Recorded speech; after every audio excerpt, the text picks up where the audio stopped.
so this is one that you've got to remember. Because Mary Culhane, well, it's not going to start with her, it's actually going to start with her father, because her father had the wonderful job of being a grave digger. Lovely. Good job this time of year. And especially a good job when you're dealing with famines and plagues and such like. And so he would spend his days digging and digging and digging. And if you've ever spent a lot of time doing hard labour, it's a strain on your back. And so when he was walking around, he had to use a large black thorn walking stick, which as he walked, made a clock. But one day, he was there working away at the graveyard all day long, and it was a day a bit like today. It was grey and it was cold and it was wet, and all that wet and cold had got into his back, and he was near enough crippled over with the pain. And so when the end of the day came, he looked at his partner and he said, "There is no way I can walk home." So they arranged a cart, they placed him upon the cart, and he was carried back to his house. But no sooner had he got in and sat down in his favourite chair, he realised he had left his black thorn walking stick up by the grave that he was digging. And if he didn't have it for the morning, there was no way he was going to be able to walk to work. And so when he told his wife this, his daughter was sat in the room, and his daughter listened, and she said, "Father, Father, I'll go and get it for you." And before they could stop her, that good-hearted girl, Mary, she was out of the door. She was down the lane, and she was up to the graveyard as the sun began to set. Now, some of you look a strange bunch, so I'm assuming there's one or two of you that have been in a graveyard after dark. Anyone? Yep. Yes? Yes? Yes, I thought you looked the type. I can tell. Well, if you've been in a graveyard after dark, you'll know that it's one of the most quietest places in the world. Well, it depends on what you're doing in the graveyard. But this was a quiet graveyard. It was so quiet you could hear a pin drop, a twig snap. And as Mary, who was only 10 years old, was walking through this graveyard, and it got darker and darker and darker, for it was a moonless night, her knees started to knock together, and the wind, it started to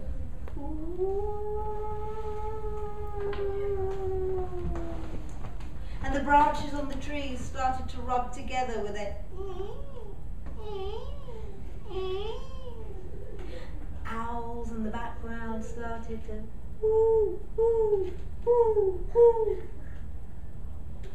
So let's see if we can create this graveyard sound. You lot here, you look like you can be quite windy. Been at the Beans lately? Can I have you doing the woo? Go and join in, otherwise you'll regret it, or I'll kick you. Right, so 1, 2, 3.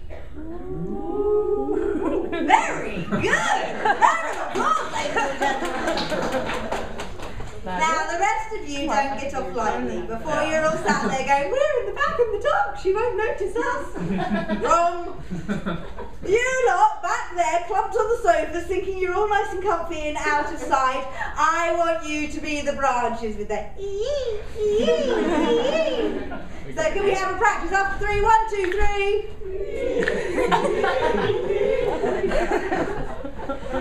Some pretty funny branches over there. Wonderful. And because we've got the 2 Irish there, I want you to give us a nice Irish owl. So that section just let you for a nice Irish owl. What sort of owl was that? So we're gonna do this like an orchestra now. We're gonna start off with the wind, nice and gentle first of all. Keep it going, keep it going, keep it going. Keep going, it going. You're the bass line. You keep this going. Lovely. Bring it up a little. Bring it up a little. Lovely. Right. Can we have our branches come in now? That's it. Come on. Bit louder, branches.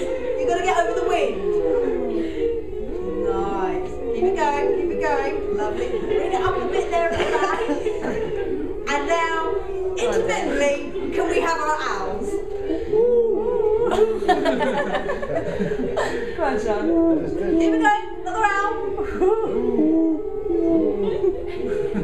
What the owl sound like? And cut. Lovely. Give yourselves a round of applause. Now, if anybody ever says you fancy going to a graveyard and you haven't got a graveyard nearby, you can create the atmospherics and make it easier. Never say I don't teach you anything. So you've now got the atmosphere of this graveyard that that poor little 10-year-old girl was creeping through with the wind and the branches and the owls, and her knees were beginning to knock together very loudly. And she had to walk right through all of those graves, because the way that they did the graveyard is that it was first come, first served. So all the very oldest graves were right by the gate, and then as they needed more space, they went further and further and further back. So she had to walk and walk and walk and walk through old stones, slightly newer stones, brand new stones, and then she came to the open graves that her father had been digging that day. And just lent by a tree, she could see her father's walking stick. And she went to lean down to go and grab it when she heard a voice. Help! Help! Now, being a kind-hearted girl, she thought some poor soul must have been wandering around the graveyard and fallen into one of those open graves. And so she turned around and she looked in, but she couldn't see anything. Help! And so she slowly reached her hand in the grave and she felt around and she couldn't feel anything. Help! She placed her hand in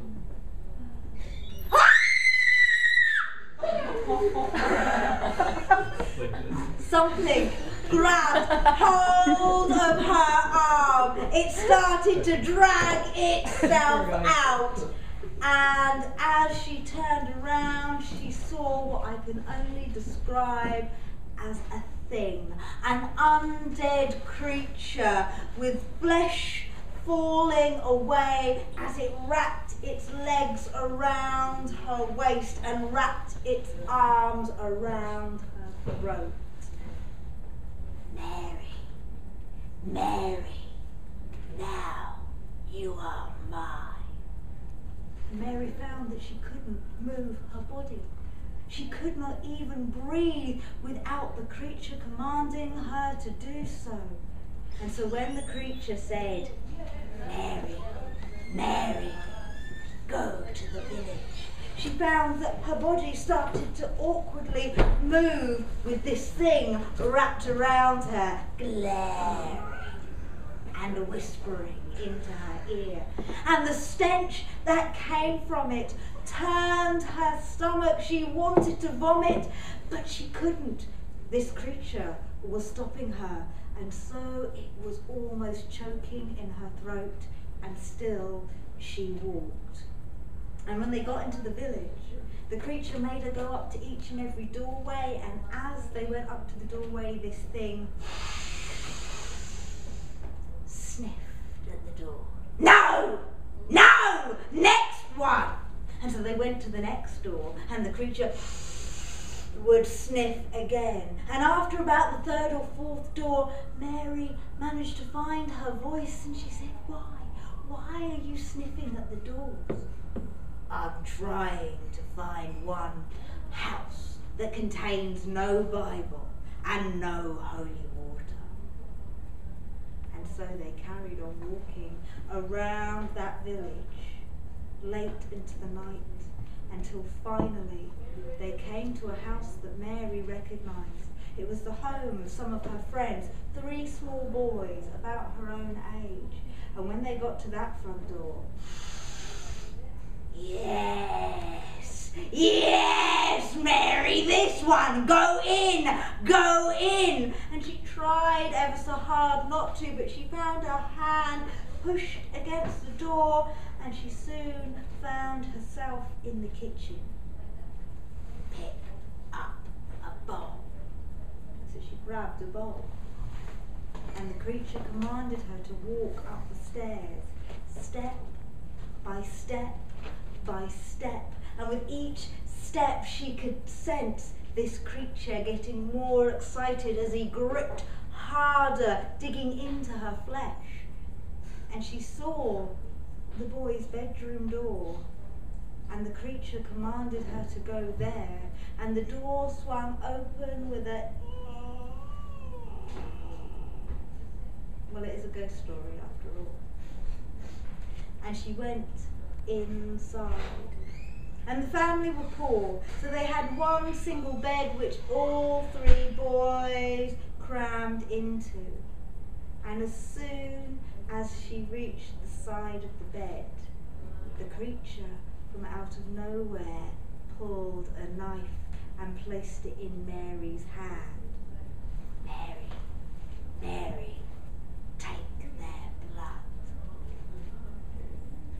And so she watched as her hand, now some sort of alien thing, something she couldn't control, held the blade up to the neck of the first boy and moved across as a fine red line appeared, and the bowl was in the other hand and reached forward as the blood surged forth, pouring into the bowl. And when the blood was in that bowl, she went to the second boy and she drew the knife across his throat, and the blood poured into the bowl. And then the third. And when all 3 boys were drained, that creature commanded Mary to go back down the stairs and back into the kitchen. Mary, take the oatmeal, take the porridge mix. And so she did. She found herself pouring the oats into a pan and pouring in the blood. And there with a spoon she stirred and she mixed as it bubbled and boiled and turned into a blood red porridge. And she scooped one and placed it in one bowl. She scooped a second time and placed it in the second bowl, and placed those bowls on the table. And only then did the creature release itself and scooped down into the chair, and it looked at the bowl. You did well, Mary, you did well. And it started to eat, ramming that food into its mouth. Mary felt her hand pick up the spoon. She saw it go into that red gloop. She saw it coming towards her. She felt her mouth opening and every essence in her soul screamed, no! But what could she do? She was being controlled, but in that last second, from somewhere deep inside, she managed to find the strength to simply turn her hand, and it dropped down into her apron. And with the second spoon, again it dropped, and the third and the fourth, and she nervously watched the creature, who was too busy gorging itself on its own bowl, to notice that Mary hadn't eaten one morsel. And when the creature's bowl was finished and Mary's bowl was empty, it commanded her to tidy up. And she quickly grabbed her apron, she rammed it in the bowl, and she placed it in the back of the cupboard. And she washed up the creature's bowl and she put it back where it came from so nobody would ever know they had been there. And quick as a flash, the creature leapt across the table and swung itself back, wrapping its legs and its arms around Mary. "Take me home, Mary. Take me to the graveyard."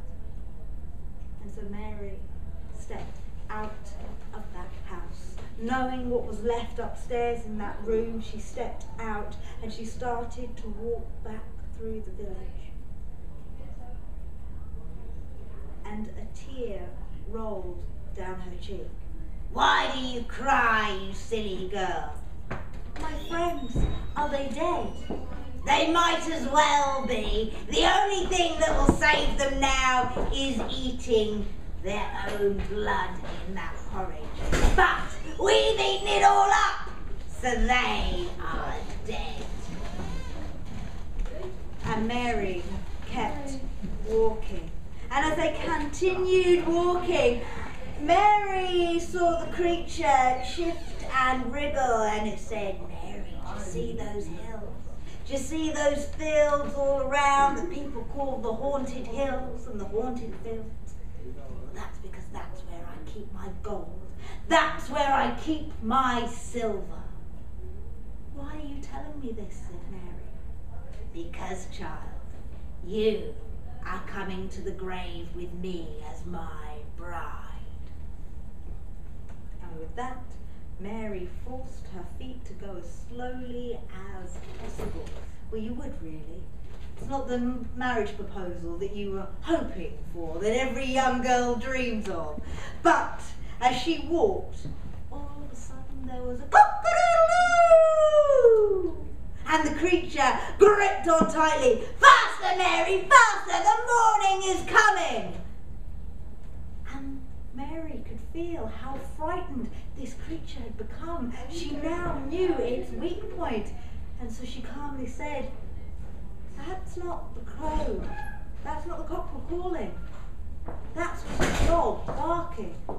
And the creature relaxed. And a few steps further on, another cock-a-doodle-doo! "Faster, Mary, faster! The morning!" It's not the morning. It's simply a sheep calling for its flock. And they carried on walking.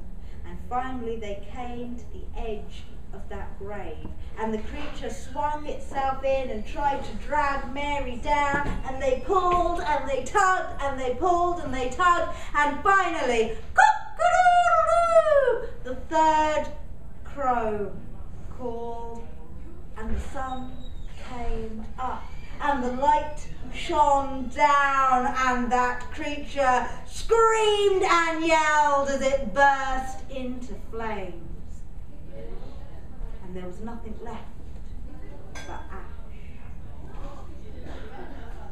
Mary grabbed that walking stick as quickly as she possibly could, and she ran. She ran out of that graveyard. She ran down the street. She ran back to her house. She ran up the stairs. She dived under her duvet, because we all know that's the safest place in any scary story.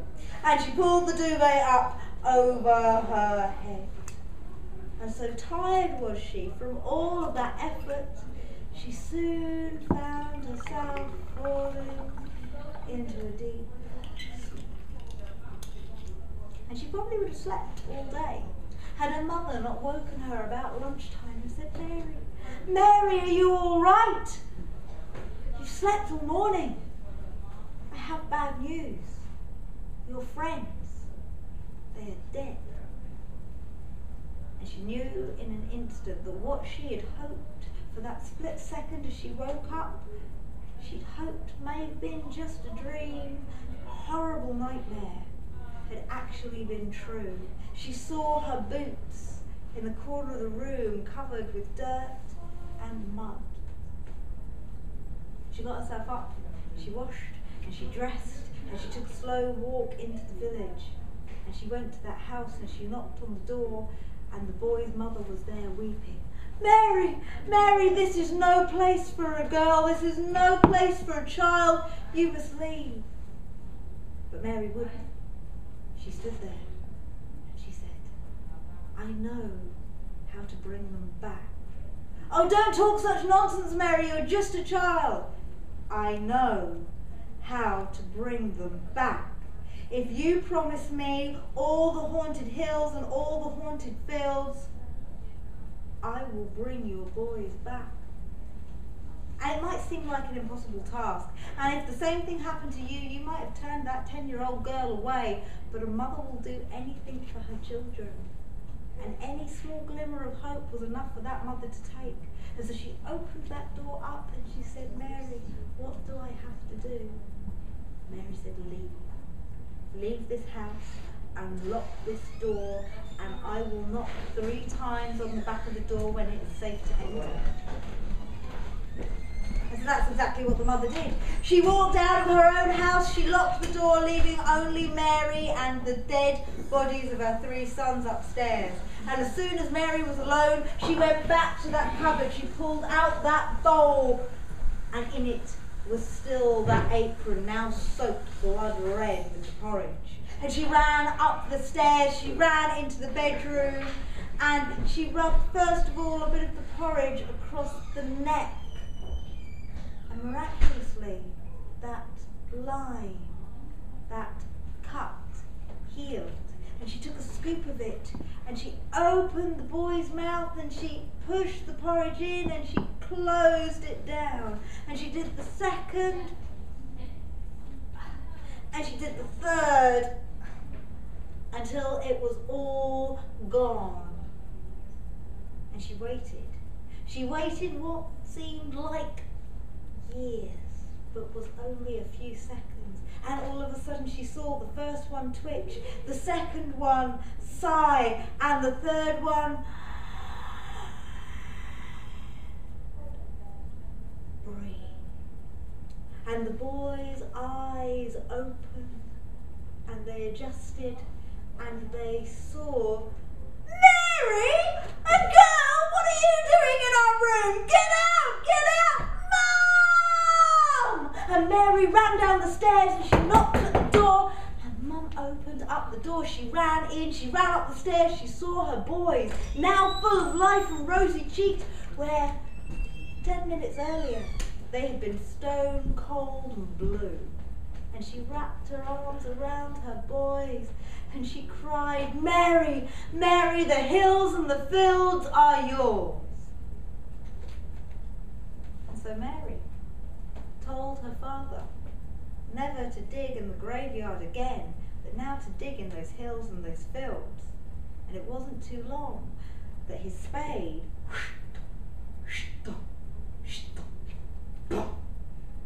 hit gold and hit silver.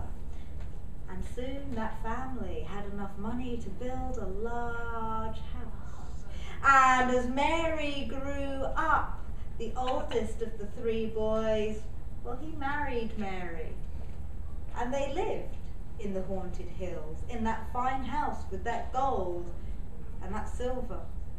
But Mary never ever told her husband where that gold or silver had come from and why she knew it was there. But I'll tell you another thing. Every house in that village from that day to this has always kept the Bible and the holy water close to the front door.